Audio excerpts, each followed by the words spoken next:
Welcome back at 7:44. As Canada grapples with over 5,000 cases of measles this year and it's risking losing its elimination status, the Pan American Health Organization is set to review the escalating threat of measles all across the Americas. The U.S. and other nations are also battling ongoing outbreaks and facing potential similar fates. Here to discuss this is health educator Dr. Griggs. Dr. Griggs, as we get into the really deep fall respiratory season, flu's ramping up, COVID's ramping up, RSV's ramping up. Now we're talking about measles again this year. So let's talk about what's happening in Canada. 5,000 cases is incredible. 5,000 cases. They're about to lose their status because they've had a sustained increase for 12 months or a year.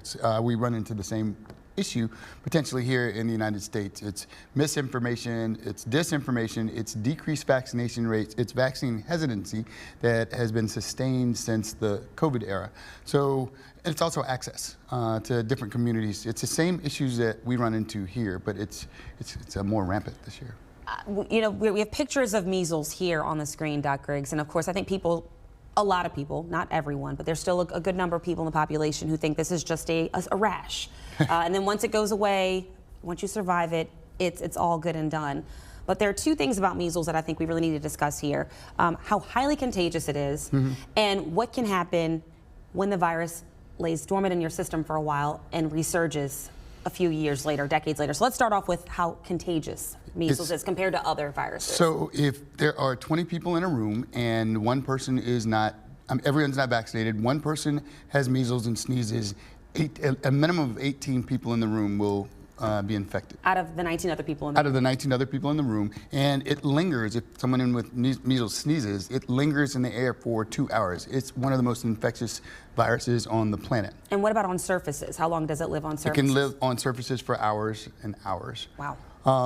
If not longer. The problem is exactly what you're talking about. Of course, you initially, and that's the other thing, it can spread prior to symptoms. Okay. Symptoms can include high fever, cough, and that signature rash that you see. But the problem is that it can lie dormant for years and years, and they find in kids, they get a condition called subacute sclerosing panencephalitis, meaning brain swelling. All of a sudden, as the brain swells, things start to slow down.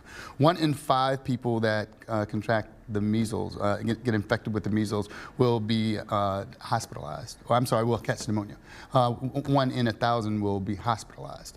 It's very contagious, it's very dangerous, and it's something that we just taken for granted all this time because it was something that we didn't think about. So because this is such a dire situation in Canada and the U.S., conversations need to be being had, serious conversations about where you stand measles vaccine status-wise with your healthcare provider, with your child's pediatrician. Yes, correct? With your healthcare provider, your child's pediatrician, and there's a world panel on measles, mumps, and rubella that are taking place that give the designations for elimination. And then you're monitored, and then they ramp up the vaccination conversations and programs. So this is a very serious, and it's something that you should talk to your doctor about. All right. Well, Dr. Griggs, thank you so much for helping us understand what's happening in Canada and across the Americas. So that's North and South America. Yep. We appreciate your time this morning. Thank you. Let's get over to meteorologist Zach Verdella, who is watching as this cold air keeps blowing in. You got a live